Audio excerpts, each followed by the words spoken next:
Hi. Hi, welcome to today's panel, and thank you so much for joining all of us. I'd also like to extend a very warm welcome to all of our panelists that are here today. Without further ado, I'll just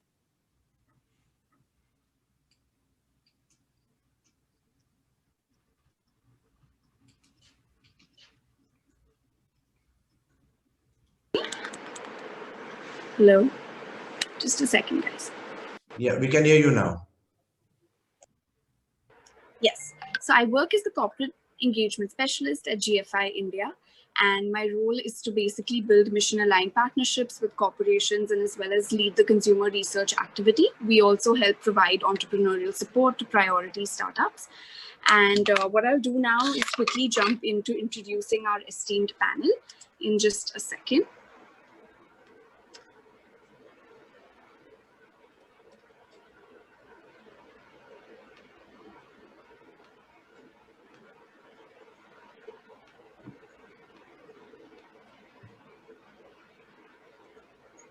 So I'd like to begin with Nicole. Nicole Atchison is the CEO of Puris Holdings. She's spearheading the acceleration of plant-based food industry through the top-notch R&D and commitment that she has to the sustainable growing practices.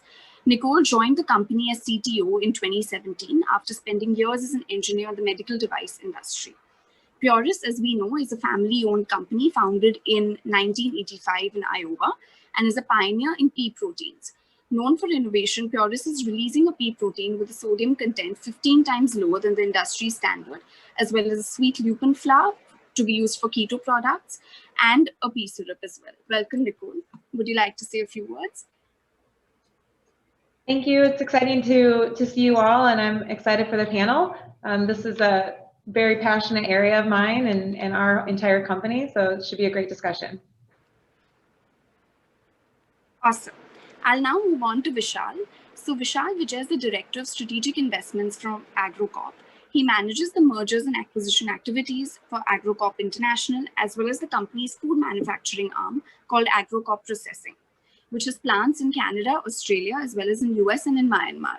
He looks after new business verticals for the group, such as the integration of blockchain into its supply chain traceability practices, as well as the growth of its plant-based food business. They have a protein extraction plant in Canada and a consumer brand called Herbibo, which is launching in Singapore in 2021. We're all super excited because it's vegan cheese made using pea protein. Hi, Vishal. Welcome to the panel. Hi, Dhruvi. Thanks so much for IPGA for the invitation, for being here. You know, it's really great to be part of a panel discussing, you know, the future of pulses and the infinite possibilities that are there in terms of extracting the full value out of this amazing plant-based product. So I'm excited to be part of this panel and looking forward to hearing from the rest of the panelists as well as answering questions from the audience. Absolutely. Next up, we have Jeff Rumney. So Jeff is the Vice President of Marketing for the USA Dry Pea and Lentil Council and the American Pulse Association. He has been actively involved in marketing, agriculture, and science for 3 decades as an agricultural researcher with Pioneer Hybrid. He developed alfalfa cultivars for the Midwest, California, as well as in international markets. He has served as the USA DPLC Director of Research for 2 years, supporting the Council's strategic research plans in sustainable agriculture, product innovation, as well as health benefits. He is involved in all of the aspects of the Council's efforts to expand domestic and in international markets, and his role gives him the opportunity to interact with consumers and industry across the globe. Hi, Jeff. Good morning. Happy World Pulses Day. I'm very happy to be here representing the producers of the United States, all the farmers that grow peas, lentils, and chickpeas and dry beans across the United States, and representing the manufacturers and entrepreneurs that are striking into this opportunity. So thank you very much. Yeah, we're excited to have you as well. Next up is Raul Pastorini. He serves as the director at Namastrade, and his relationship with India actually dates back to 2008, where he served as a marketing officer by the Embassy of India in Buenos Aires. Namastrade was founded in 2012 in Argentina as a consulting firm which offers services to Argentine companies that want to do business in India. This includes market research, representation of companies that want to export or import from India, as well as the organizing of multi-sectoral trade missions. Namastrade is made up of 3 legs, which is origination, logistics, and commercial. The origination takes place mainly in Santa Fe province, where they produce yellow peas and other crops on their own farms, on rented fields and contract independent farmers as well. At the processing plant, they produce flour and textured protein, including the yellow pea flour. And the Mumbai office basically sells exclusively to Indian brands, and its mission is to sell their own production of yellow pea flour and textured protein. In addition to running Namastrade, he is also the vice director of the India chapter of the Argentina Asia Chamber of Commerce. Hi, Raul. Welcome to the panel. Hi, Dhruvi. Thanks for the invitation. Thank you to your colleagues from APGA. Looking forward for this panel discussion, which is, like Nicole said, we are all very passionate about this. And let's see how can we all help in order to boost this new concept here in India mainly. Absolutely. We're all excited to hear from you and your thoughts on the same. Last but not the least, we have Ms. Aashish Kasad. She's a qualified chartered accountant and a partner with Ernst & Young, and a go-to strategic advisor on Indian tax and regulatory matters. She specializes in providing tax and regulatory services to her clients and was the lead partner in supporting the Ministry of Food Processing Industries in 2017 for the first ever World Food India Conclave. Under her leadership, various thought leadership reports were published, which are referred to as Bibles by the industry. Hi, Aashish. Good evening, good afternoon, and good morning to all our participants globally. And at the outset, I would like to thank IPGA and the Good Food Institute India for inviting me to be part of this lovely panel and share my views. I look forward to a very interesting conversation over the next 45 minutes. Thank you. Absolutely. So before we kind of dive deeper into the specific topics that we've detailed out for our discussion, I'd just like to take a few minutes and present a few slides which will lay out a lot of the context for the upcoming conversation. So just allow me a moment to do that.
All right, I hope my screen is visible to everybody. Awesome. I'd like to just quickly begin by laying out the main topic of discussion today. So, as we know, we're basically going to try and focus in on discovering new potential areas for the pulse sector with technology and value addition. The panel is being curated by the Good Food Institute India, and as a global non-profit, our aim is to accelerate the shift to a sustainable, healthy, and just food system through 3 key areas of work, which is science and technology, corporate engagement and innovation, and policy.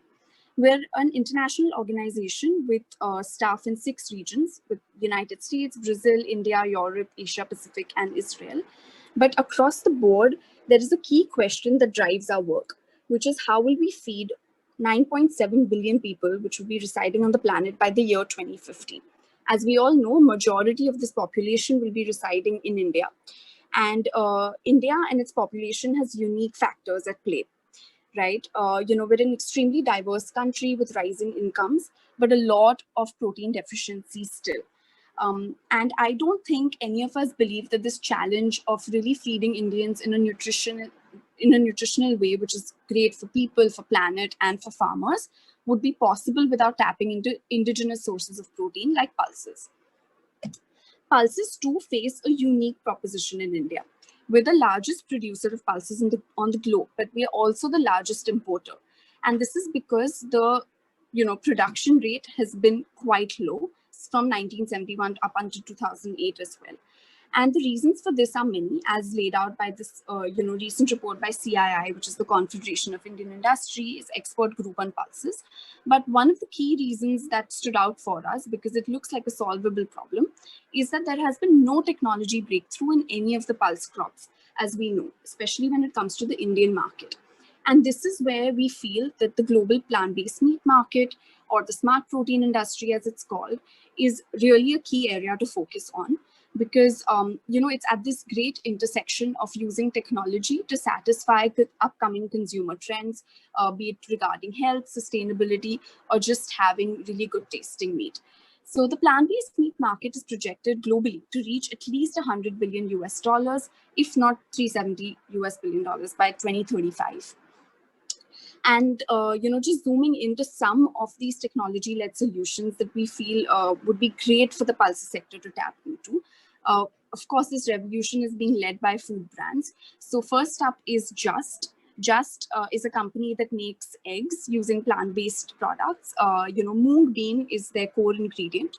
And as of August 2020, they just sold, I think, their 50 millionth equivalent of an animal egg. So it's clearly, growing big and very popular. Up next is a name that's familiar to most of us, which is the Beyond Burger. And when you look at the formulation for the same, we have pea protein isolate right up there.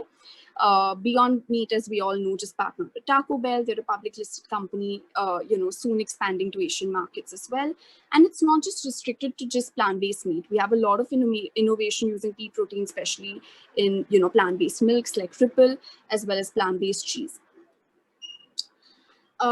When you look at the US market, which is obviously a more mature ecosystem than India, where, these products are just coming into the mainstream, you'll see that the plant-based products are growing at a much faster rate than animal-based products across categories, from eggs to yogurt to meat, as well as milk. And I can understand one myth or one doubt that arises in a lot of people's minds when you talk about these goods, which is that in the West, this sounds great, but India is a consumer market. Does that make sense? Would this work here? But I think we're happy to report that, people all over India are very keen to try plant-based substitutes, and it's a huge potential area for the growth as well. Indians, culturally have been extremely used to using a lot of like jackfruit, which is available in India locally, as well as soy as a veg protein option. But now we're also seeing a lot of mainstream launches, be it in like popular pizza chains, across a lot of different startups, and through various formats, from like, say, kebabs and biryanis to even plant-based nuggets. This again is not just limited to meat, but across the categories of milk, cheese, yogurt, and eggs. And like we've seen, some of the very popular plant protein sources in labeling and through food formulation, we can see that soy is up top, peas, chickpeas, fava, as well as moong beans. But overall, I think it's safe to say that yellow pea has been exploited far more extensively. It's because it's grown all over the world, as well as it has high level of proteins and carbs. But the current reality is that producers are using what's available and actually not what's exactly optimal, even when it comes to the ingredients right now that they're using around pulses. Just for example, pea is used, as a primary product in pea starch, and protein is just a byproduct. So currently what we're using is byproducts of the industries, but I think there is significant improvements that can be made with fairly straightforward processes and investment within the crops itself. Using pulses in smart protein products is obviously a no-brainer because it has multi-pronged benefits, from high nutritional values and techno-functionalities to the fact that they're already very sustainable because of the, soil fixing capacity and nitrogen fixing capacity that they hold as crops.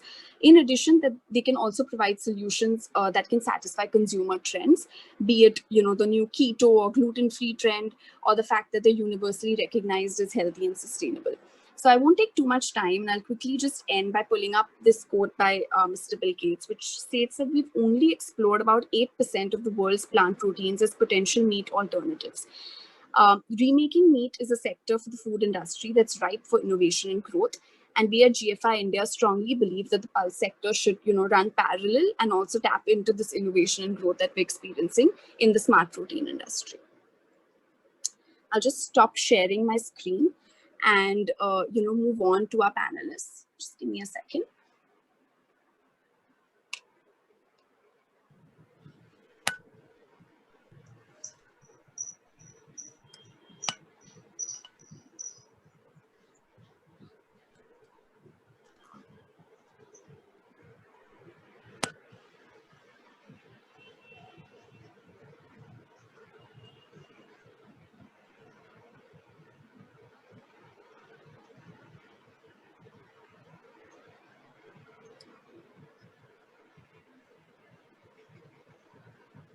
So for our next section, what we'll be doing is talking to each of our panelists about one specific area regarding this industry and where we can see growth leading us to. It's also really interesting to know that our panel actually has representation from various diverse and crucial cogs of the value chain, right? We have someone from ingredients, regulation, export, and even a consumer brand. So we're hoping that all of you can really tap into your individual expertise and shed some light on the following topics. So I'd like to begin with you, Aashish, and just point towards the gap that we mentioned in the report and the slides as well, right? The net availability for pulses in India is shockingly low. We're at a 41.9 grams versus the recommended 80 grams a day for a country that basically depends on pulses for the majority of its protein requirements. According to your bird's eye view of the industry and your keen knowledge of the regulation around it, what would you think is the government already doing to bridge this gap? And what role can technology play in supporting the government in doing so? Sure. So thank you for raising this question, Dhruvi. Actually, the CII, along with the Tata Strategic Management Group, had presented the report Overcoming the Pulses Crisis in 2011. And I should commend the team that put together that report, as it contained detailed analysis on the factors affecting pulse production in India, but which also suggested some key policy interventions which can help address the pulses crisis, and believed that by adopting the best practices and increasing the yield to the highest levels, India can increase the production of pulses by 13 metric tons a year. Now, given that the report was prepared in 2011, let's take a look at where India is a few years later in terms of the pulse availability per capita and the pulse production versus growth, given our population rise. Okay, if you may, I'll just share my screen and put up some slides which could be of help.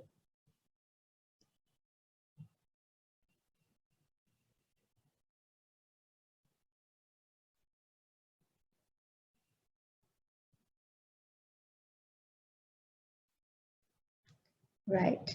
So now if we look at the current situation, and this is based on data shared by the Government of India as of 2018. As you rightly said, in 2011, there was a major gap on the pulse availability in India per gram. So we're looking at, somewhere around 43 grams per person per capita per day, which is really low compared to the WHO requirements. But if we look at 2016 and 2017, you suddenly see a shift in that direction, right? You see the movement going up to 52.9 grams per day per capita. And equally, per year, it has gone up from 15.7 to 19.3. Equally, if we look at demand versus production of pulses, if we look back in 2011, again, a huge gap between the demand in terms of million tons versus production in million tons. But interestingly, over 2016 and 17, we see the gap reduce and actually get into a break-even situation. Now, we're not saying that there's a substantive difference between the demand and production yet, but it has significantly bridged. And what's interesting to therefore think of is what happened in this period of time. since that CI report of 2011, which has resulted in this change. So let's look at some of the key reforms which led to the increase in production. I think the government has done a lot in terms of introducing various schemes and reforms which have resulted in this increase in production. Way back in 2007, the National Food Security Mission was introduced by virtue of the 11th five-year plan. And it included wheat, rice, and pulses as one of the key interventions that they were going to look at targeting to increase production in India. It commenced with 100% central assistance in 2007 to 2014-15, and then shifted to a 60-40 central state sharing, spread over 638 districts under 29 states. You have the Rashtriya Krishi Vikas Yojana, which is promoting 60,000 pulse villages in rain-fed areas for increasing crop productivity and strengthening their market linkages. And this is very important again, because as we know, pulses are largely being grown in rain-fed areas. You have the Pradhan Mantri Krishi Sinchai Yojana, which extended to pulse growing districts so that the protective irrigation was made available to pulses through micro irrigation systems. You have the MSP that most have spoken about throughout the day, where the government increased the MSP on pulses by 8 to 16% in 16-17, and then shifted to the regime of, cost plus 50%. Even in the lockdown period, we saw the government continue to support farmers in the pulses area by procuring about 23 lakh tons of pulses, as was mentioned by the Honorable Minister as well as the secretaries. Procurement of pulses under the price support scheme and for making national buffer stock on pulses is another important reform and initiative which was introduced, and it has been significantly ramping up. So if you see, it has gone up 74 times increase in procurement during 16-17 to 2021 than the procurement of pulses made during 2009-10 to 13-14. Now, when the government is taking an initiative to procure, it automatically, along with an MSP and other schemes backing, becomes an incentive for farmers to want to then embrace production of pulses. You also had a lot of state support coming in alongside the central support to enable pulse growth. There are certain other reforms as well in terms of the soil health card schemes, the cluster frontier line demonstration on pulses, FPOs. And we see the rise in FPOs, and we also see tax incentives being given to FPOs and so on. So the government's really looking at the FPOs as a good channel to enable a lot of pulse production. And then to ensure more investments coming in to the processing of pulses and other food, foreign direct investments regime were liberalized to enable 100% foreign investment in food processing and in retail trading, as well as in e-commerce and food sector. More of which I will talk about in my session tomorrow. Certain further recent reforms have been announced, including the amendment to the Essential Commodities Act that a speaker spoke of earlier today, more for the processing of pulses and distribution. This, as you rightly said, innovation is something that is desperately needed in this segment to increase the yields, to bring more technology in terms of the seed qualities and so on. So the startup ecosystem has been really activated in the agri sector. And again, you see the startup policy brought in by the government of India to support startups to innovate more. They also have tax incentives, which I'll talk about in a bit. You have the e-National Agri Market, or the e-NAM, which was launched. And within 4 years, you see the e-NAM has reached from 21 mandis in 2016 to 585 mandis across 16 states and 2 union territories as of May 2020. It has now reached 1,000 mandis across 18 states and 3 union territories. If you look at as recent as of 1st February, when the budget was recently announced, there's still more key policy announcements for agriculture around the infrastructure scheme worth 100,000 crores for 4 years. There's an enhanced allocation to Rural Infrastructure Development Fund from 30,000 crores to 40,000 crores. And this is so important because, again, in the pulse segment, we know that they are grown typically by smallholder farmers and mid-sized farmers in different parts of India, not necessarily well connected. So you really need the rural infrastructure development to take place to enable the farmers to be able to sell their produce into the marketplaces. There are irrigation projects which have been announced in terms which covering 100 lakh hectares in 5 years under the micro irrigation. And in 2019-20, over 11 lakh farmers have benefited out of that. The ENAM is now proposed to further integrate 1,000 more mandis. So here are some of the recent reforms that have been announced by the government, to really support this sector in achieving a higher growth, higher availability, better yields. So where are then the issues? Let's look at some of the issues, especially using technology innovation, which need to be strengthened. And I've bucketed them into certain broad categories. So for instance, let's look at the fact that we all know that as of now, we have a serious irrigation concern when it comes to pulse production, because pulses are typically being cultivated in rain-fed areas where there has typically been drought and so on. So there's a very high dependency on rain. There's scarce water resources in many of these areas. The climate change and droughts is not supporting that. So clearly, technology can play a vital role in this area in terms of accurate forecasts for the farmers. It can help in building better infrastructure for water management, and micro irrigation and so on. Government can also look at the linkage of water resources to support the farmers in better yields for pulse production.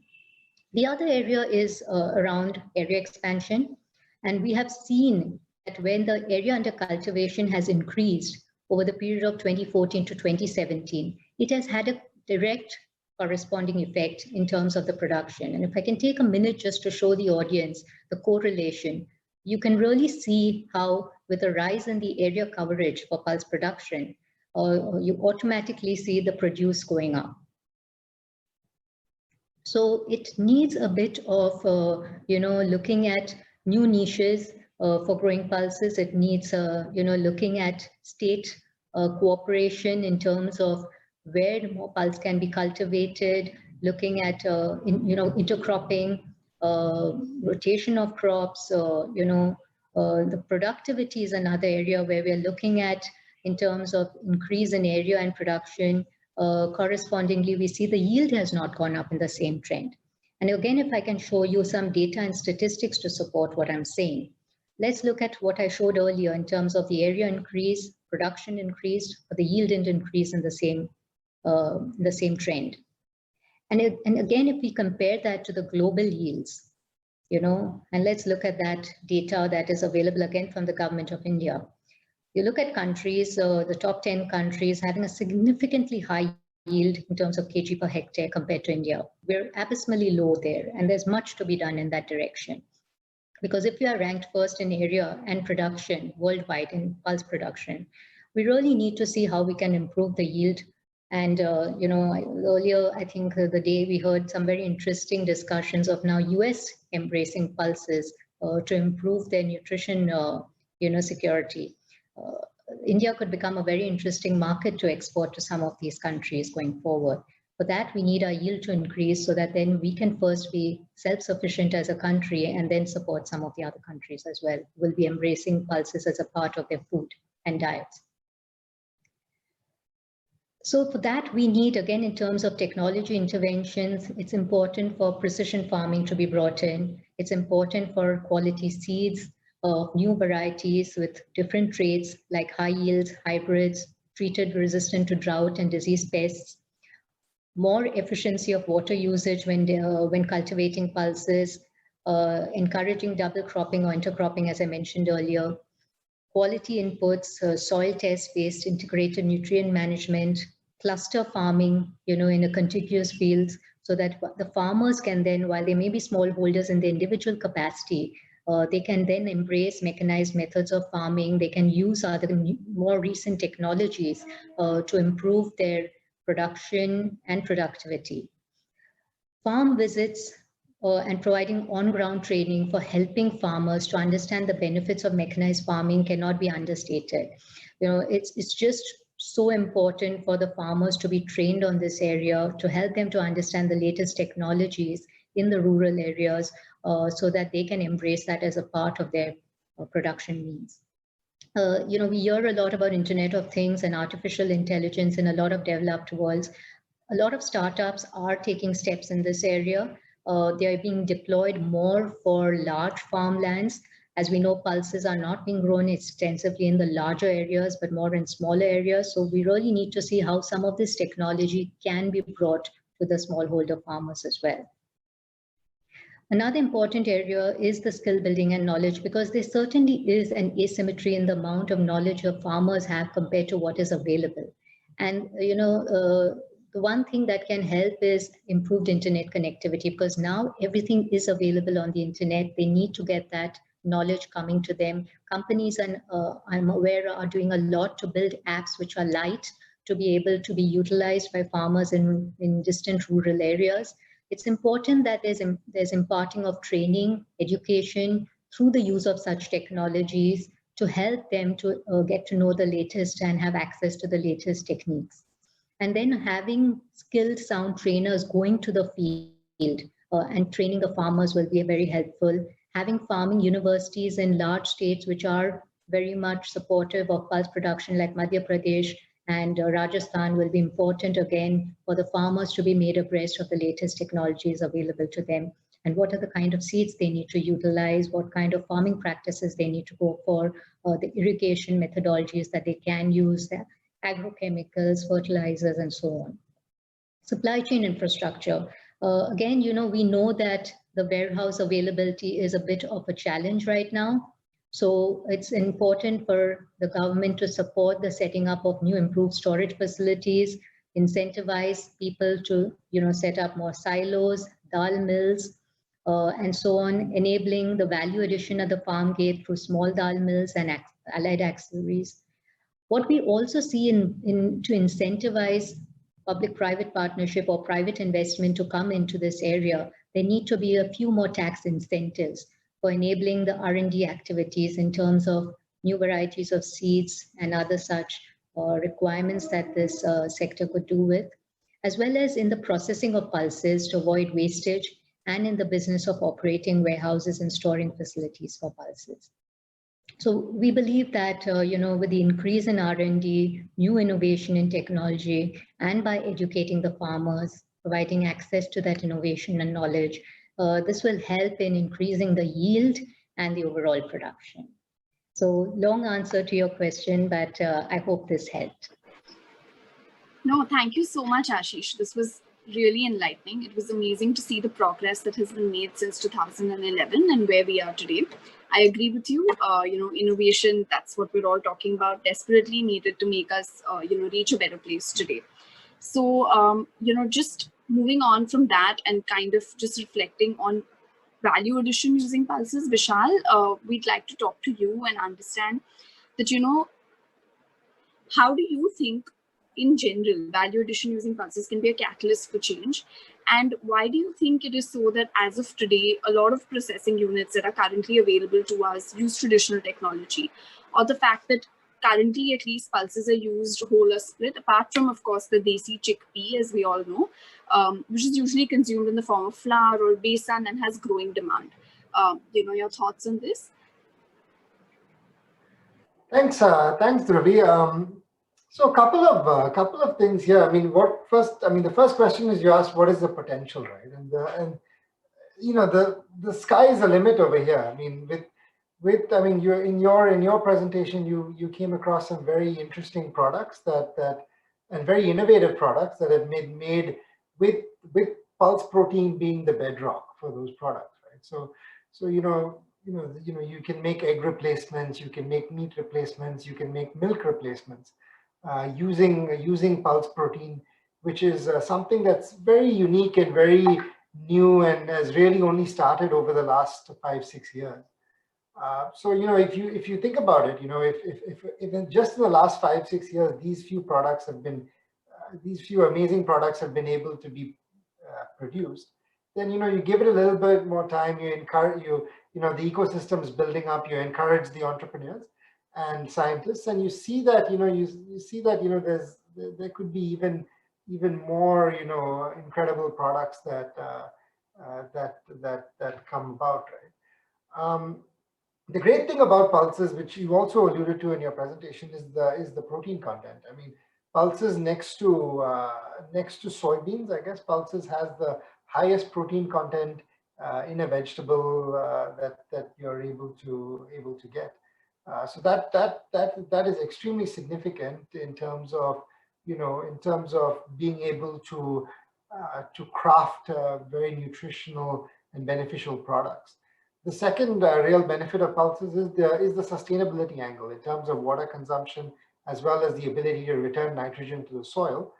There's a very strong sustainability angle there. And when you take the sustainability angle and compare it with what you're trying to replace, which is the over-reliance on meat and dairy, the potential, I mean, the kind of savings is enormous. So, for example, plant-based milk, plant-based meat is typically 70 to 90% better in terms of greenhouse gas emissions, land usage, as well as water usage. Which is also extremely significant in a country as large as India. Today, where plant-based consumption is not even a fraction of a percent in terms of overall meat and dairy consumption. Think about the kind of environmental impact you can have if you just increase that from close to zero where it is today to 5, 10, 15%. That could really be profound in terms of what the country is trying to achieve on its sustainability targets as well.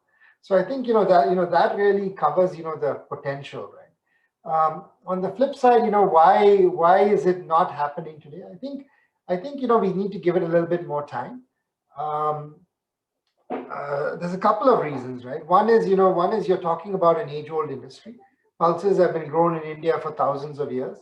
A lot of the splitting and milling industries have also been around for that long. If you think about the cottage industries, people have been splitting and milling pulses in their homes for as long as they've been growing pulses.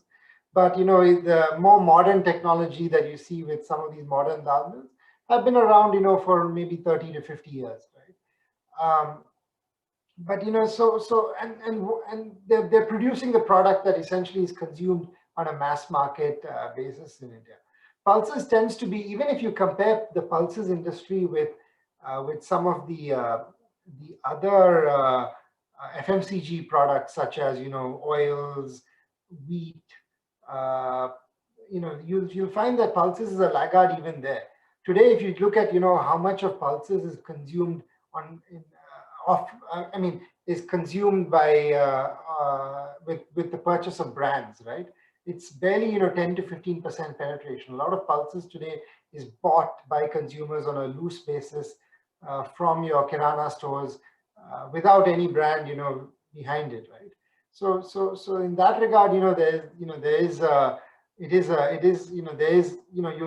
start to see more brands also come in just for your fundamental pulses as well. I was talking to a few entrepreneurs last week in the plant-based industry in India to understand about some of the challenges that they're facing and why India doesn't have its own Just or its own Beyond Meat just yet. And I think one of the common things that I got was that currently while the culture for innovation is certainly there out of the IITs and stuff, and also while there are bodies such as GFI really promoting the industry, there are some regulatory hurdles as well that need to be crossed. For example, you guys you showed some of the local plant-based milks that are available in India today. And unfortunately, the plant-based milks in India are subject to a higher GST than dairy milk. Right? When you're a nascent industry, obviously cost competitiveness versus the conventional industry is challenging enough as it is. But when you have a tax hurdle as well, it makes it quite tough, right? So the challenge, of course, is to characterize the plant-based product as the conventional product, and get treated, at least the tax treatment, to be the same as the conventional product, is something that we need to do as an easy step to promote this industry. And I think the government, should see the perspective that, if you promote the plant-based industry, it's not necessarily, affecting the livelihood of some of the dairy farmers and stuff, right? Obviously, it'll take time, for it to grow. But at the same time, the plant-based industry uses products that are also grown by farmers, right? So gradually over a period of time, there'll be a shift between the farmers that maybe are in dairy to gradually move to plant-based, such that, the sourcing still remains localized within India. So I think, hopefully that covers, Absolutely. Thank you, Vishal. We agree. A lot of value addition faces issues in the beginning, but I think as an industry together, we're determined to solve them, taking all stakeholders with us for the growth. Would you like to talk a little bit more about your upcoming brand and, what you're thinking about there? Sure, certainly. I have if you don't mind, I have a short deck that I can show you here. Let me try and get it going. Let me first share screen.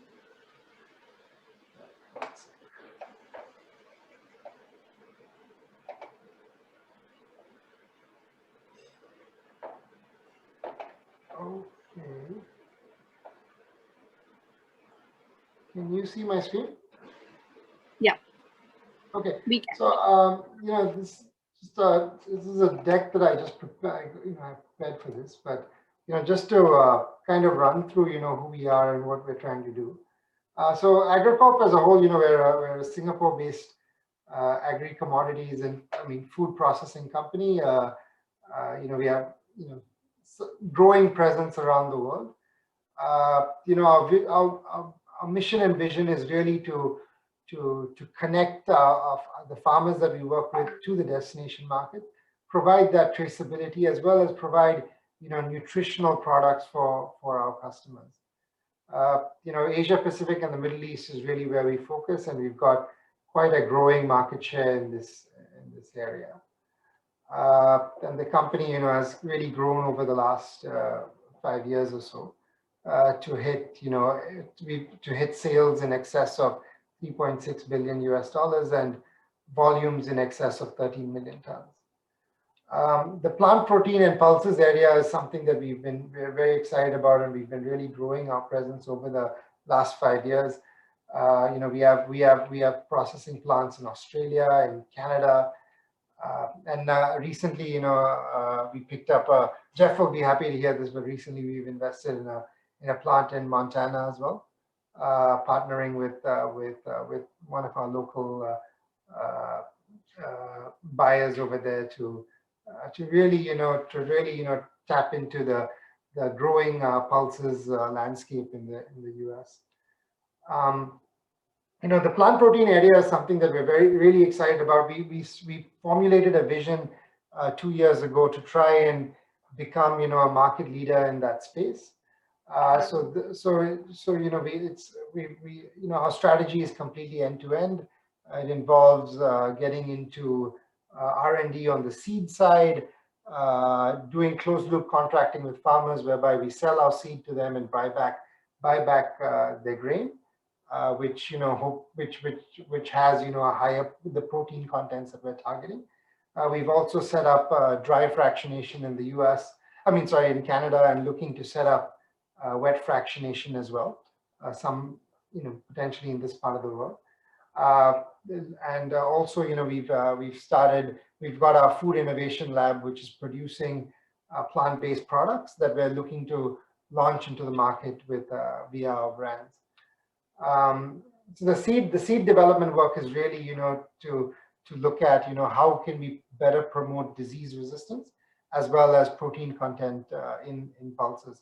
Today, pulses still are around that 25-26% protein content range. When you compare that with soy is in the mid-30s, potentially as high as the mid-30s. So there's quite a big gap there that we're trying to fill through targeted breeding techniques. In terms of the protein extraction, we believe that there's a role to play both in the dry fractionation, which produces concentrates at around 55 to 60%, as well as isolate production which can produce, isolates that are in that 80 to 85% range. Currently we have one plant in Canada, and we're looking to expand that, and with 25,000 tons processing capacity today, looking to expand that to 100,000 tons within the next few years. We're also currently doing the feasibility evaluation for setting up an isolate manufacturing plant, hopefully in India. The thought being that as we to really use that plant to tap into the growing need for plant-based protein in Asia, in the Asia Pacific region. And yeah, we are also, Dhruvi, as you alluded to, we've also developed our own brand, which is called Herbivore, and the first product in that brand is a plant-based cheese called the pea paneer, which we've already launched in Singapore. It's doing quite well, and we're currently, looking at ways to try and get this launched in India as well. The premise for the brand is we believe in an 80% mantra when it comes to the brand, in which we won't launch anything unless we believe that it's 80% there in terms of texture, in terms of taste, and in terms of price. Because if we can't hit that, then we don't believe that we don't want the consumer to make anything more than a 20% sacrifice compared to the conventional product. The great thing about the paneer is it's a completely farm to fork product, because we're buying the peas from the farmers, we're processing it into protein, shipping the protein to Singapore, producing the paneer, and then selling it into to the restaurants and retail industry. The great thing is that it's the sustainability angle, like I told you guys, is very strong, but also the nutritional angle is extremely strong as well. When you compare that to dairy paneer, you can see that fat content is a lot less, protein content is in range, and sodium content is a lot less as well. So I think it's got a very strong nutritional angle. We've already been getting some good coverage, and it was recently covered in the papers in Singapore last weekend. I think the plant-based communities, as Dhruvi would know, the plant-based community is very vocal and very supportive, and we've seen quite a lot of positive feedback on the product already online. The environmental impact is immense. We, in our own calculations, we see that compared to dairy paneer, there's our product uses 93% less land, 96% less water, and emits 88% less greenhouse gases. Imagine that in a country like India, which has the most number of cows in the world and accounts for the largest greenhouse gas emittance from cows as a result. There could be a real significant impact if products such as this can really eat into the total consumption in the market. And yeah, the Herbivore is already launched in Singapore. We're currently working on tying up a contract manufacturer in India to take it to launch there as well. In addition to Herbivore, we've also launched our packaged dals brand in India, which is called Sansar, and we are that's also doing quite well in the NCR region. So yeah, I think that covers what I was hoping to say. Thank you, Vishal. I think that was amazing. We're really excited to try the product once it hits shelves in India, of course. I'd like to now move on to Nicole and ask you, with your work every single day with these amazing ingredients, right, and also your rich experience in R&D, what do you think are some of the most surprising or the most exciting facts that you've come across when it comes to pulse proteins? And you think that, we've missed talking about them, or that they often get looked over in general when they're spoken about? Yeah, thanks, Dhruvi. And I think the previous speakers have really laid the foundation well. The speak about some of the technology that's missing on the agriculture side, as well as the products that Vishal just walked through. I think all of these pieces get there's a lot of discussion around them, But what's missing is some of the intricacies of what it actually takes to go from a seed to a product. And not all processing or products are created equal to enable that. So Puris, for those who don't know, we operate along the whole spectrum of the value chain. So we develop and have our own commercialized pea, soy, and corn varieties that have been specifically designed for food production. We've been developing these for over 30 years, starting back in the 80s. I'm second generation to the founder, and my father believed that people would eat more plants in the future. And so he started literally in our basement developing varieties that would eventually become the foundation of our food, of the Puris food system. Fast forward to today, we work with over 400 farmers in the US to grow our crops. We do full production contracts, buy them back, and process them into ingredients that are in most of the images that we've seen today. Those products, our ingredients are in those. So we're one of the largest producers of pea protein isolate. We also handle soybeans, and everything we do is non-GMO and organic. So Jeff, a lot of your farmers are probably our farmers too. We have a big focus here. So what I think is interesting is how does this come to be, and how do we actually start making a dent in the global transformation of the food system to one that's more plant forward? And I think what we've seen in the past couple years with the likes of Beyond Meat and others is reshaping what food from plants looks and feels and tastes like. So Vishal talked about 80%.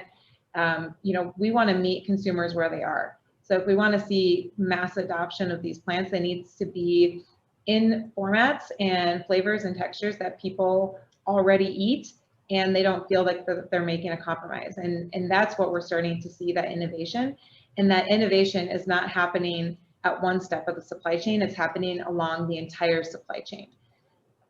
So I want to talk about kind of three steps in the process. So let's first start with the genetics of the seeds.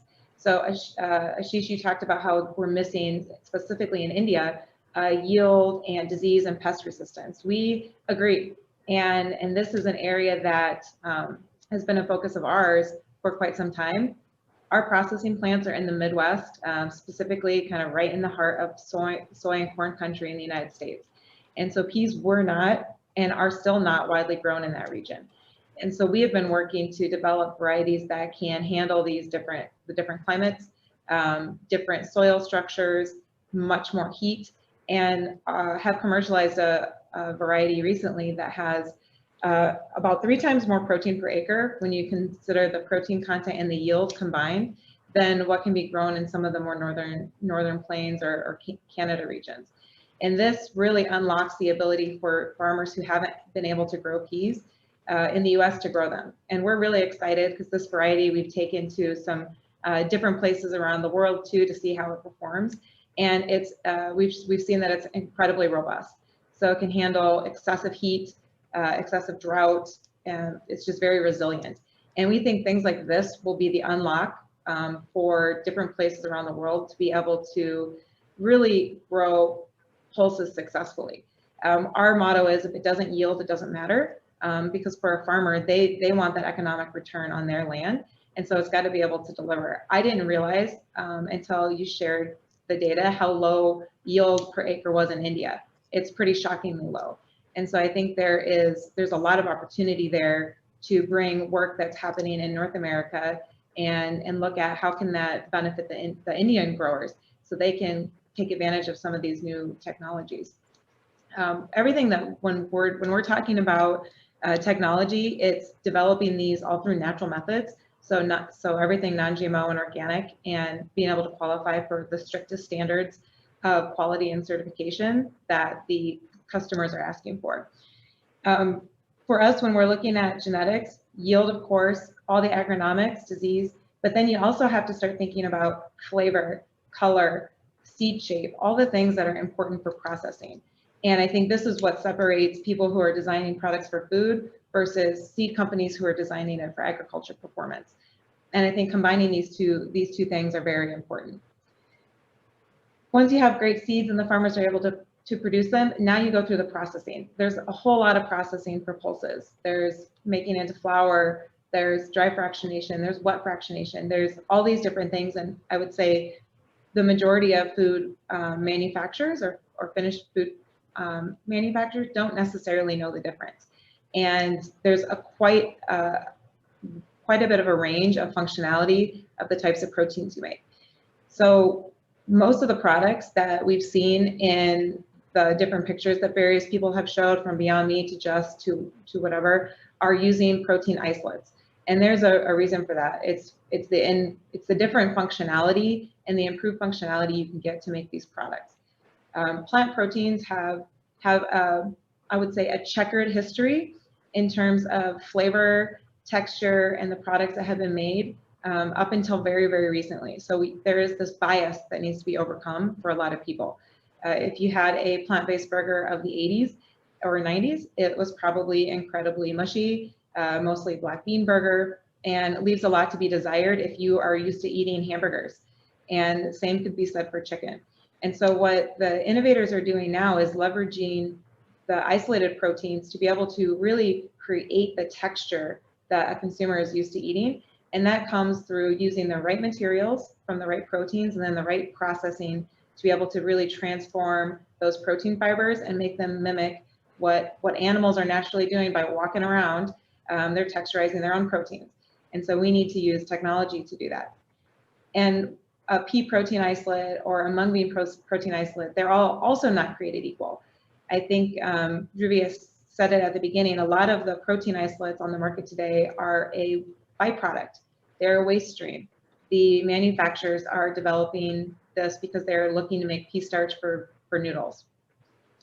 And I think that's important because the quality, taste, texture of those products are not optimal for creating some of these really clean tasting products that consumers are looking for. And so I think the question isn't what is the product, the question is what is the functionality, flavor profile, color profile, taste profile of the product that becomes the foundation of these various ingredients, whether it's alternative eggs, meat, chicken, dairy, and it's a very, very diverse spectrum. I would say the soy protein industry is the most mature, and there's still a lot of variety from supplier to supplier on the quality and the functionality of soy proteins. If you go to pea protein or pulse protein isolate, the variety and the maturity is even way less mature, and the variety is way more. And so it's not a given that a formula for eggs or meat that you can swap suppliers in and out because the ingredients are so different. And so I think that's one of the kind of misconceptions in the industry is that there's just an abundant supply and readily available supply of all of these ingredients to make these products, and we're just missing the innovation on the CPG side. I would challenge that assumption and say that's probably maybe reversed. There's a lot of innovation happening on the CPG side, but if we want to truly see scale happen that makes a meaningful impact to our global food system, our global emissions footprint of our food system, there's a lot of work and innovation needed on the supply chain side. Connecting growers to the food manufacturers with this intermediate steps and processing that creates these foundational building blocks for really high quality food, because people just inevitably won't eat products that they don't like. They might buy it once, but they won't buy it twice, and it won't become a habit. And so it's really important that we're building products that are craveable and can really fit into the cultural and emotional expectations that consumers have. And we believe that that starts with the right seeds and then the right ingredients that have the functionality and flavor profiles that can really deliver on that. But ingredients alone don't do the trick either. You have to take those ingredients and develop them into food. Plant proteins are different than animal-based proteins, and the traditional processing methods don't always apply. So you can imagine how liquid eggs are made, and then the Just egg product is quite different. The animal is doing a lot of the work in the liquid egg, and in the Just method, we have to really use technology to bring all of these things together. And then we also have to be always thinking about food safety. So how can we navigate plant proteins through food safe processing and still get that cook up expectation in the kitchen that's not an easy proposition. And I think that's some of the challenges you see in these categories. And while they're a little slower, it's because it's hard. And what's exciting is groups like GFI and others are supporting entrepreneurs. And it's really, we're looking at this as how can we all grow together? The space is so big. There's a lot of opportunity and a lot of capacity, I think, for a lot of brands to win. And so it doesn't have to be a kind of winner take all proposition. There needs to be a lot of entrants to grow the space, because this one brand isn't going to create enough momentum to really move the market forward. And so when we're thinking about food innovation, ingredient suppliers like Puris, but also others, are doing a lot of that foundational work on how do you put the building blocks together to create the base for the technology, whether it's the non-dairy base that can be turned into a cheese or a cream cheese or a beverage, but those building blocks of stabilizers and proteins that can then be leveraged by a brand to turn into whatever flavor profile that they're looking for to meet their market segment. But we've all got to work together and be, I think, humble enough to know that it takes all of us to do it, as well as looking throughout the industry at how can we partner and move things forward. Because ultimately, we want to make sure that we're looking at food with a very holistic approach. We want to make sure as we're building this plant protein system that we don't miss the mark and end up with a system that's not sustainable and not delivering value all the way back to the growers. Because if we're not delivering value to the growers, then we've missed the mark, and it won't make sense long term for our agriculture system. I think Vishal, what you mentioned about sustainability is so core to everything that Puris does, and I would say the foundation of really the plant protein movement. And that's something just for us to keep in mind, is that this is an area that we lean really heavily on. And so it's something that we should be really proud of, but not lose sight of, because it's very easy to make decisions that kind of go against the sustainability of our food system. And food waste is one of those areas. And the plant protein industry it has its own challenges with food waste.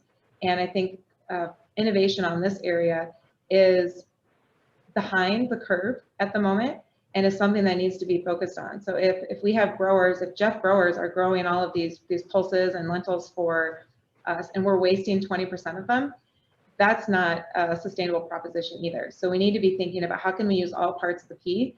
So protein is great, yes, but there are starches and fibers in these crops, and they are equally valuable, deliver nutrition. Fiber is probably one of the most under-discussed nutrient out there that everyone needs a lot of.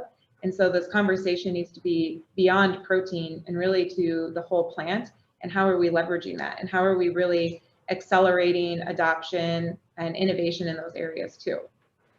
And to me, that's a conversation that it seems to be lacking a lot of times.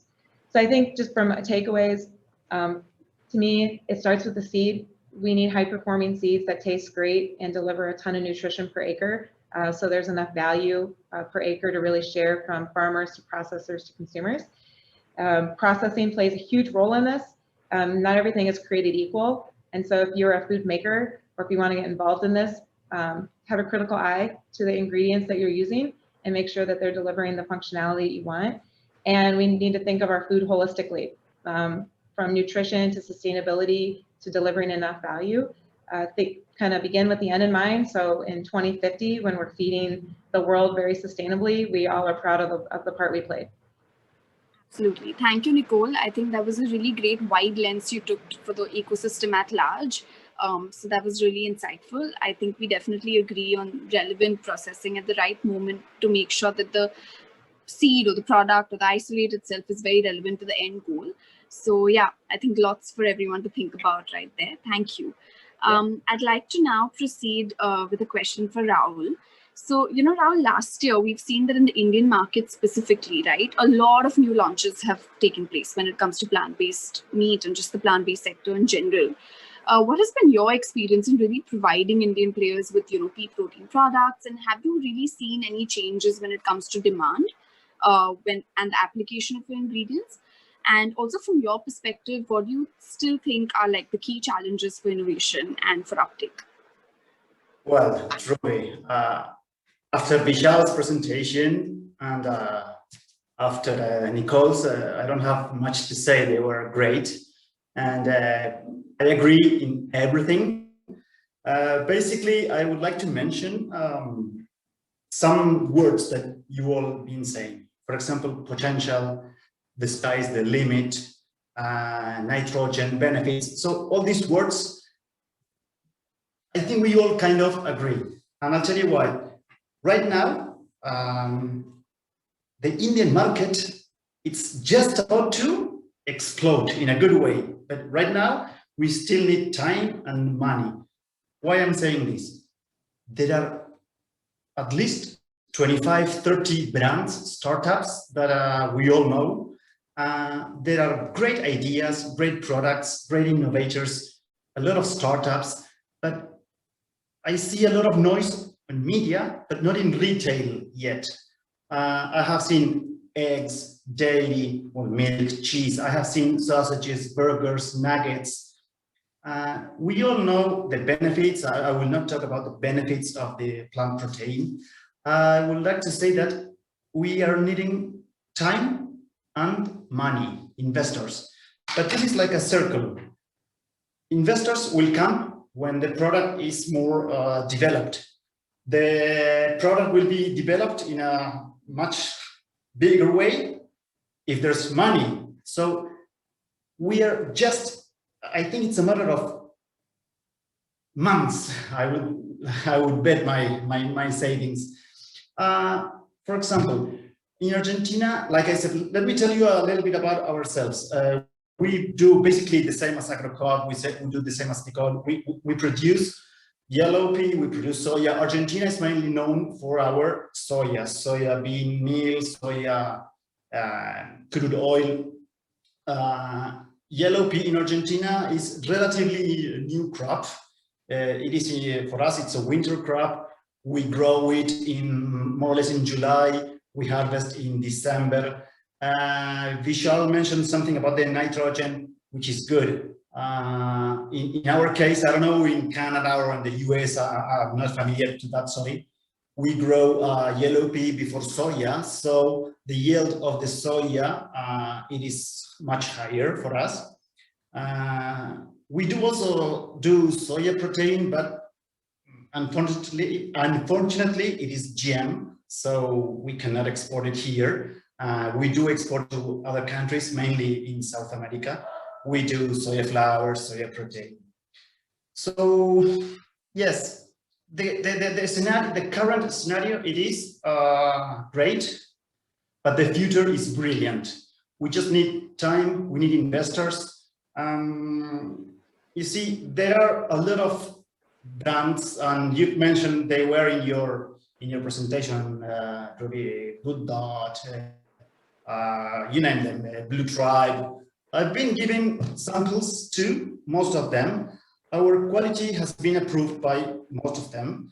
We're not doing isolate, we're not doing concentrate protein. However, everybody is waiting for their how do you say, their right time. You see, we say in Argentina, like in the boxing, whoever punches first punches harder. So everybody's just about to launch, but as of now, I still don't see any massive sales in the retail. I've been here for the past year and a half, and the scenario haven't changed much since when I arrived. So we are like previous speakers said, we are in the moment that everybody will see this big business. It's not only an economical business, but also in terms of nutrition. We are in the right time. But like I said, after Vishal's presentation, which was great, Nicole also, I don't want to say, I don't have any much to add into it. Just saying a lot of good startups, good Indian innovators. I've met quite a lot. And see, for example, also, pet food. Today, I was talking about pet food for pea protein. That's also some other niche that we could all target. You see, not only food, but also feed. That's also a new business line that we can all go after. So yeah, just to conclude my short presentation would be, we just need time and investors to decide when and where to invest. So sorry that I cannot give much more, but just Nicole's and Vishal's presentations were great. So I'm happy to answer any question from the audience. But thanks again for the invitation to you guys from Good Food Institute and also to IPGA. Absolutely. No, Raul, you absolutely, I think, hit the nail on the head. It is going to soon explode because, like you said, a lot of launches are upcoming. They haven't yet launched, but they're in the works behind the curtains. I think, COVID-19 and the pandemic, of course, has been one reason for the delay. But I hope next year when we're all hopefully talking, it's quite a different scenario and we've all tasted some good Indian products by then as well. Right. Last but not the least, Jeff, apologies for making you wait, but I think we'd love to know from your perspective that since you've been watching the space, right, for over 3 decades, like you've mentioned, what is the difference today as compared to the past when it comes to, the entire ecosystem, exporters, growers, manufacturers, everybody, when it comes to plant-based foods and the ability to really utilize pulses as a value stream?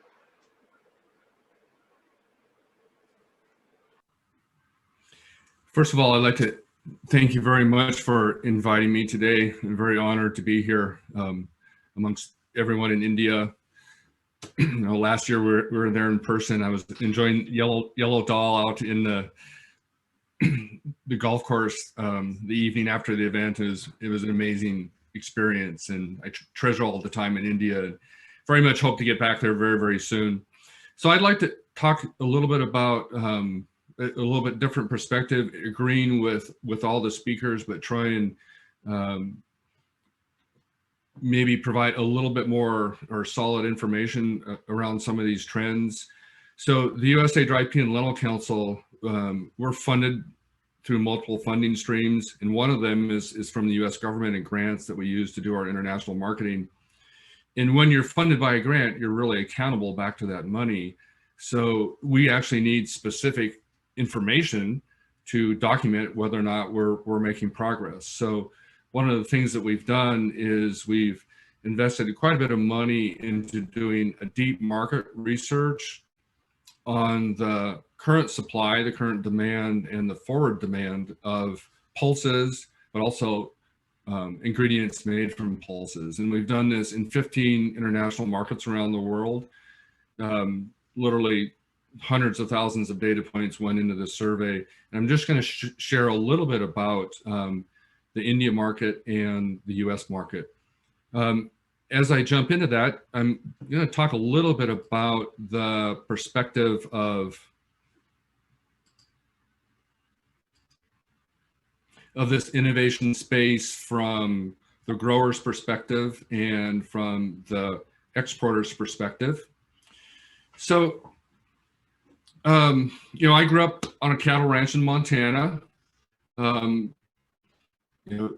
Worked within the pulse industry in Montana for a long time, and now am with the USA Dry Pea and Lentil Council. And really, we represent farmers all throughout the Pacific Northwest and actually the United States. And farmers have an interesting perspective. In a lot of ways, farmers are simply a system to harvest solar energy and convert that into food to market around the world. And whatever system that they can put in place on their acreage, whether it's cattle grazing or wheat that's growing, or corn or soybeans or peas, whatever is the most efficient system of harvesting that energy and converting it into dollars, that's what farmers are going to move forward on. And farmers don't work within a particular niche. Farmers work within a system, and that system includes all of their acres, includes all of their different commodities that they can grow within their farm, and how those commodities work together and how the systems work together. So farmers grow from agronomics, and the key in agronomics is crop rotation. So, for example, where I grew up, that crop rotation was wheat and then barley. Now, 20, 30 years later, that agronomic system includes wheat and barley and mustard and canola and all the different types of pulses that they can grow in Montana. If you move into other parts of North Dakota, South Dakota, where it's a little bit warmer, then corn and soy fit into that agronomic system. So the choices that farmers are making, as Raul just mentioned, sometimes when you grow pulses, you're doing that to enhance the wheat production, because they can actually make more money on that wheat the next year if the organic matter is higher and there's a little bit more available soil nitrogen from the nitrogen fixation. So that's what we've seen as a transition in the market, is growing a more diverse, a more system-oriented approach, and these crops just allow that diversity within their system. The other thing that we see as an evolution from a grower's perspective is growing on contract versus growing on open market. So what do we mean by open market? That's when a farmer makes a planting decision based on looking at what the future market would be, but not actually knowing who that farmer is going to sell their commodity to. That was the way things were done 30 years ago, almost exclusively. Now, as the market evolves, more and more acres are actually under contract. So as Puris does, and some of our other trade partners do, they work with the grower to know exactly what acres are going to be devoted to what particular variety. They actually have contracted for the harvest from those acres and know exactly where that's going to go into the supply chain. So that does one thing. It takes some of the risk out of the system. When our industry, when our trade association started 50 years ago, many of the exporters were brokers. They found the cheapest product and brokered it into the highest profit. This market has evolved. There's fewer and fewer brokers, and now it's larger companies working within the food supply system. And that's why farmers are moving to this open market. And also, farmers must grow for profit. We've seen some of these innovators coming into the space and asking farmers to grow a particular crop. And I think mung bean is the example that I can have the most connection with. The Just product uses mung bean protein for their mayo and their egg product. And in order to get a consistent supply of mung bean protein, there needs to be a certain number of acres devoted to that. And when the innovators were coming out and asking farmers to grow mung bean, well, the farmers didn't really know how to grow it. So there's additional risk associated with growing that new crop. And farmers are not wanting to take on that risk. They're wanting to grow a commodity that they know, that they're familiar with, and that have a certain amount of profit associated with. So farmers, if they're going to take on that risk, they have to be able to benefit from that risk by receiving additional profit in the end. So let's talk a little bit about the evolution in the export market. 5 years ago, exporters were exporting commodity as a commodity, meaning that those peas, lentils, and chickpeas were used at the table as peas, lentils, and chickpeas, not as flour and not as ingredients. So when these exporters were buying the product, they would buy on grade. They'd buy on how it looked. They weren't buying on how it would function. Now the market has been changing, where exporters are buying commodity based on how it will perform in the innovation market. So that means an exporter needs to buy not on grade, but on spec. So what I mean by that is, rather than selling a US #1 dry yellow pea, the exporter is actually selling a US #1 dry yellow pea with 18 or 20% protein at, at a certain moisture percentage, because the food manufacturer needs a tighter specification on that commodity as it comes into their manufacturing system.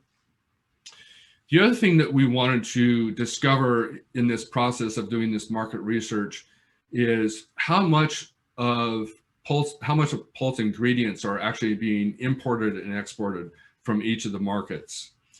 And I'll share this in a few slides here in a minute, that we discover that it is just a brand new market as compared to export as a commodity. So from a US manufacturer's perspective and a global manufacturer's perspective, I want to point out a couple things. One thing in the United States and in Canada and actually in Europe, the pet food dominates the use of pulses in food manufacturing and consumer goods. So when you look at trends, the fancy slides where everything is going up to the right, we see growth, growth, growth. You need to realize that a big chunk of that growth is associated with pet food. The use of these products in consumer goods is just getting started. And it's driven by this plant-forward diet. A lot of times people in the United States are buying, they're tapping into this trend of plant-forward, not really realizing what they're eating. If it's dry pea, they would have no connection to it, but they're tapping into the idea of protein being positive, plant-forward is positive. We call it being flexitarian. So in our marketing and our work with consumers, we don't even talk about vegetarian. We don't use the V word, because in the United States, vegetarians make up less than 5% of the market. And we can't build an industry on 5% of the consumers. But well over 60% of the consumers are flexitarian, meaning that they're looking to add more plants to their diet. They'll still eat meat, but they want to expand their palate and have a more plant-forward diet. The other thing I'd like to point out from a manufacturer's perspective, and this doesn't really fit in here, but is this idea of an investment opportunity. So I've had a long history of working in marketing, working with companies that have ideas and they want to bring those ideas to market. So, we saw this in the .com run up in California, back in the 90s. Everything was .com. Every idea imaginable was going to have a website. And we saw similar run-ups of activity in social media, and we're experiencing that now. Huge successes, but just thousands of failures along the way that we don't hear about. We saw this in the real estate business in California as well, the refinance business, these bubbles of economy. And we don't want the plant-forward business to be a bubble in the economy. But literally, my phone rings once a week from some investment company that wants to fix broken agriculture with their money. And I actually find that attitude a little bit offensive. Agriculture around the world has been feeding billions of people. I don't think we're that broken, but we definitely have opportunities for improvement. I like to give counsel to those people. So we've all seen this slide 100 times about all the different, I'll share, all the different products that are coming out on the market. But what's behind those products? What's the real data? So this is why we did this market research. So this is just one slide out of many, many, many slides that I could have selected from our market research. This slide shows pulse consumption in the United States, for peas, lentils, and chickpeas. The left-hand column is dry pulses in metric tons. And then we see flour, protein concentrate, protein isolate is the least used in the United States as far as metric tons, starch, and then fiber.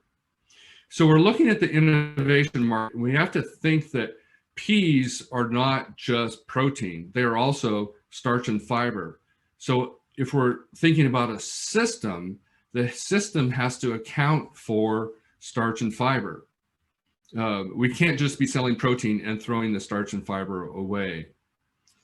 So the yellow dots that are on this chart is the potential growth rate of these particular ingredients from 2019 to 2023. And you can see that with dry pulses, the growth rate is less than 3%. Flour, the growth rate in the future is 17%. Protein concentrate is 4.5%. I don't know if I quite believe that. But protein isolate, the potential growth is 38%, which is huge. And that's everything that's going into that high-end food innovation market, where a lot of this protein concentrate in the United States is going into the pet food market. So that 4% could be a reflection that that pet food market might be reaching saturation. But also important on this slide is that the growth rate potential for starch and fiber is 18% and 17% respectively. So there's a differential between the protein isolate and the starch and fiber growth rates. So that means the system, the food system, has not accounted for what are we going to do with all this starch and fiber yet. So that's where an opportunity exists. Protein isolate is exciting, but starch and fiber must be accounted for as well. So this slide shows the 5-year history of product launches in the United States for pulses as pulse ingredients. And you can see that overall, the number of product launches has increased. There was a little bit of blip in 2020, obviously associated with COVID. But the foundation of this innovation, the purple blocks are peas. And as we've done this market research, what we've seen is that the transition from using soy to peas is an easier transition. Peas fit into that system fairly well. But when you enter into other products, you have some costs associated with it, supply associated with it, like lentils and chickpeas are not being used nearly as much. Peas fit into the system much better. So this slide, pretty dramatic, shows pulse consumption in India for dry pulses, flours, protein isolate, protein concentrate, starch, and fiber. And if you remember back to the slide that I showed you for the United States, the shape of this slide is much different. Obviously, dry pulses in India is huge. The growth rate potential for the next 4 years, according to our research, is about 4%. Flours, a traditional product in India that you see chickpeas is the dominant. But then protein isolate, protein concentrate, almost non-existent as far as metric tons of use within India, and the potential growth rate of 21 and 20% respectively over the next 4 years. So a huge opportunity. But the striking thing that is on this slide is starch and fiber, where according to the research that we've done, the product innovation space is not looking at starch and fiber in India. As it shows that the innovation space is showing a 0% growth rate going into the future for starch and fiber in India. So there's definitely a potential broken system in the innovation space, and we definitely need to account for that as we move forward. So with that, I will close. Wonderful opportunity to speak with you. So, thank you. Thank you. Thank you, Jeff. I think you bring up a very pertinent point about starches and flours, and in general, what is the industry doing with byproducts either way around, either when they're innovating for starch and you have protein as a byproduct and vice versa. So a lot for us to think about and reflect on, I think.